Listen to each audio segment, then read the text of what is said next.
बिस्मिल्लाहिर्रहमानिर्रहीम, अस्सलाम वालेकुम। मेरा नाम आयशा चौधरी है और मैं प्रोग्राम पाकिस्तान की बात के साथ आपकी खिदमत में हाजिर हूँ। नाज़रीन, आज हमने बहुत ही अहम मौजू पर जो है बात करनी है और उसमें वो इस हवाले से अहम है क्योंकि ये तारीख़ का हिस्सा है। मगर हमारे मुल्क में तारीख़ किसी भी तौर पर जो है वो पुरानी नहीं होती, बल्कि वो तारीख़ जब दोबारा आती है तो वो उसी तरह जो है उसकी यादें रोशन हो जाती हैं, चाहे वो बहुत भयानक किस्म की भी यादें क्यों ना हों, वो और ज़्यादा जो है वो इस अपनी तारीख़ को जो है रोशन होकर चमकती हैं और हमें दिखाती हैं कि हमारा माजी कितना दर्दनाक रहा है। तो उसी हवाले से आज हम बात करेंगे 1977 5 जुलाई 1977 के हवाले से, क्योंकि तब जो है वो धांधली के इल्ज़ामात लगे, साथ ही साथ जो है वो जमहूरियत का तख्ता उल्टा गया और पाकिस्तान को नाकाबिले यकीन और जो है वो परेशानी भी देखनी पड़ी और पाकिस्तानी सियासत को जो है वो एक उसका दर्दनाक चेहरा जो है वो दुनिया ने देखा। वो इस हवाले से क्योंकि वहाँ तब जो है भुट्टो की जो है जुल्फ़िकार अली भुट्टो जो है उनकी जो सियासी जमात थी उसका तख्ता पलटा गया, उसकी जमात मतलब सियासत के तौर पर भी, साथ ही साथ उनकी हुकूमत को भी पलटा गया और ज़ियाउल हक़ साहब जो थे वो उस वक्त के आर्मी चीफ थे। तो इस हवाले से हम जो है बात करेंगे क्योंकि ये तारीख़ आज भी आई है और उस हवाले से हम जो है बहुत ही मोतबर शख्सियात के साथ बात करेंगे इस हवाले से और उनसे पूछेंगे कि तब उन्होंने पाकिस्तान की सियासत को कैसा महसूस किया, कौन सी जो है उनके नज़रियात, उनके ख्याल के मुताबिक कौन सी बातें होनी चाहिए थी और कौन सी नहीं हुई और पाकिस्तान की तारीख़ में इसके क्या असरात मुरतब हुए। तो आज हमारे साथ मशहूर और मारूफ एंकर पर्सन चौधरी गुलाम हुसैन साहब मौजूद हैं। आइए उनसे बातचीत का सिलसिला आगे बढ़ाते हैं। अस्सलाम वालेकुम sir and welcome to the show. Sir, आपसे सबसे पहले मैं ये पूछना चाहूँगी कि आप 5 जुलाई 1977 के वाक़यात को किस तरह देखते हैं? 5 जुलाई 77 को पाकिस्तान में सारी दुनिया जानती कि मार्शल लगा। उससे पहले 7 मार्च 77 को कौमी असम्बली के और 10 मार्च 77 को सूबाई असम्बली के इलेक्शन हुए। 7 मार्च को इलेक्शन जो है PNA वर्सेस पीपल्स पार्टी, उधर भुट्टो जुल्फ़िकार अली भुट्टो के वज़ीर आज़म थे, उन पर इल्ज़ाम लगे कि उन्होंने धांधली के ज़रिए इलेक्शन जीता है और खून खराबा भी हुआ।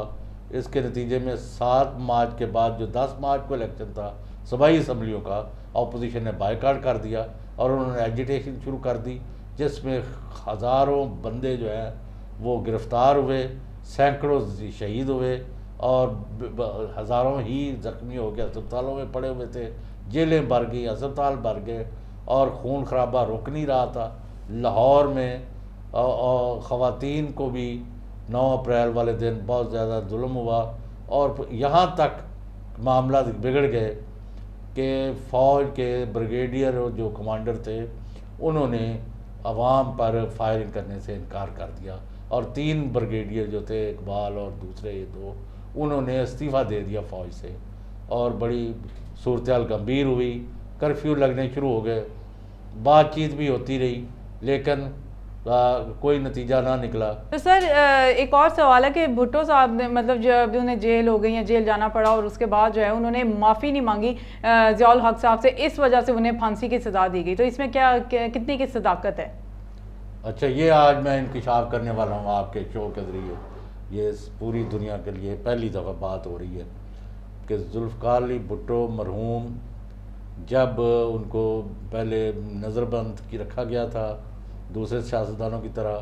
फिर वो उनको रिहा कर दिया गया और कराची भी गए और लाड़काना भी और फिर मुल्तान भी इस्तकबाल हुआ उनका, लाहौर आए और इतना बड़ा इज्तिमा आज तक मैंने नहीं देखा कि अगस्त के महीने में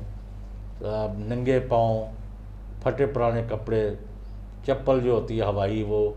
और उससे भी बदतर हालत में लोग जो थे, कोई सड़क ऐसी नहीं थी जिधर पीपल्स पार्टी के कारकुन जो है वो भुट्टो के इस्तकबाल के लिए एयरपोर्ट ना जा रहे थे। और यहाँ फिर वाक़यात हो गए, हनीफ रामे मरहूम और शाह अहमद नूरानी मरहूम और कई दूसरों पर हमले हुए, वो जुलूस में फंस गए थे और फिर उसके नतीजे में जहांगीर बदर जो थे इनको और दूसरों को गिरफ़्तार भी किया गया। तो बाद में भुट्टो लाहौर से इस्लामाबाद पिंडी गए और उनके पार्टी सारी सड़कों पर आ चुकी थी, हज़ार बंदा निकला हुआ था। तो आयशा ये अंदाज़ा लगाए कि खबर छप गई कि कत्ल जो था नवाब मोहम्मद अहमद ख़ान का, अहमद कसूरी के जो वालिद थे, वो भुट्टो ने करवाया, हुक्म उन्होंने दिया और FSF ने कत्ल कराया। जब ये खबर छप गई तो भुट्टो ने, जुल्फ़िकार अली भुट्टो ने ज़िया-उल हक मरहूम से टाइम लिया और ज़िया-उल हक ने मेरे यानी चाहे ग़ुलाम हुसैन, रशीद सिद्दीकी, ये जो अब्दुल क़य्यूम सिद्दीकी है जो जंग के रिपोर्टर हैं, वो इनके वालिद जो हैं हयात हैं वो भी, और मरहूम ज़िया-उल इस्लाम अंसारी और हारून साद और मकबूल शरीफ, हमें उन्होंने कहा मेरे ये छापना नहीं है, लेकिन मैं बता रहा हूँ कि इसी ड्राइंग रूम में इसी सोफ़े पर जुल्फ़िकार अली भुट्टो आए, मेरे से उन्होंने टाइम लिया। यानी ये अगस्त सितंबर की बात है 77 की। और बातें करते करते अचानक जुल्फ़िकार अली भुट्टो जो है वो सोफ़े से उठे और नीचे कालीन पर बैठ गए और वहाँ बैठ के उन्होंने बकौल ज़िया-उल हक के घुटने को पकड़ लिया ऐसे और कहा कि वज़ीर जनरल साहब, आपकी फ़ौज की ताकत और मेरी अवामी क़ुव्वत, आओ मिल के अब अगले 20 साल हुकूमत करते हैं। इन्होंने उनको घुटने, उनका आप ये ना करें सर, आप उठ के ऊपर बैठे, हमारे लिए मोहतरम है, हमने कोई हुकूमत नहीं करनी, फ़ौज का कोई काम नहीं है, आप सियासत में हैं, आप करें। तो ये जो है ना, ये सारे ऐसे प्रोपेगेंडे होते हैं। ये ज़िया-उल हक ने 5 बंदे जो थे हम मौजूद थे, मैं आज उसको कोट कर रहा हूँ और अल्लाह को जवाब दे हूँ। मैंने जैसे सुना वो इंकिशाफ कर रहा हूँ कि भुट्टो फर्श पर बैठ गए ड्राइंग रूम में उनकी आर्मी हाउस में, और नीचे बैठ के उन्होंने भुट्टो के ज़िया-उल हक के घुटने पकड़ लिए, गोडा फाड़ लिया और कहा कि जी आपकी फ़ौजी ताकत और मेरी सियासी ताकत और मिल के हुकूमत करते हैं। तो ज़िया-उल हक कहते हैं, मैंने उनको कहा नहीं, आप ऊपर बैठे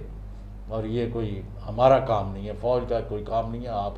सियासत में आप और बाकी लोग सियासत करें। तो ये फिर उसके बाद कई दफ़ा भुट्टो मरहूम को उनके पार्टी के और ख़ानदान वालों ने कहा, भी जब उनको फांसी की हाई कोर्ट से सज़ा हो गई, सुप्रीम कोर्ट से कन्फर्म हो, क्या आप अपनी दरख्वास्त दें। उन्होंने कहा क्योंकि उनको पता था कि ज़िया-उल हक जो है पहले उनको कुछ भी नहीं कह रहे थे, फिर जब जराइम सामने आने शुरू हुए और हालात बिगड़ गए तो फिर वो हुआ, और उनको पता था कि अब ज़िया-उल हक ने सज़ा कोई ख़त्म नहीं करनी, लिहाजा वो दरख्वास्त देने के लिए तैयार नहीं थे। ठीक है सर, अगर माजी हुकूमतों में और आज की हुकूमत में अगर कंपैरिजन करें तो आप क्या देखते हैं, क्या फ़र्क नज़र आता है या फिर एक जैसे ही हुकूमत में हो रही है? नहीं, माजी के मुकाबले में ये फ़र्क है कि इमरान खान की कोई लूट मार, कोई अरबों खरबों के अफसाने और स्कैंडल नहीं आए 3 साल। बाकी नीचे तो आदमी की चमड़ी उधड़ रही है और वो बद से बदतर सूरत हाल है, और अल्लाह करे कि खान साहब ने जो वादे किए अगले 2 साल में पूरे कर लें। जी बहुत शुक्रिया चौधरी साहब, आप हमारे साथ रहे और आपकी बहुत अच्छी जो है वो याद दहानी हमें कराई है, वो उन वाक़यात के हवाले से, माजी के हवाले से, और आपने बहुत अच्छे जो है वो ख़यालात का इजहार किया। और इसके साथ हम जो है आपने प्रोग्राम का अख्ताम करते हैं और उम्मीद करते हैं हमारा साथ दे रखेंगे हमेशा चौधरी गुलाम हुसैन साहब। शुक्रिया और अल्लाह हाफ़िज़।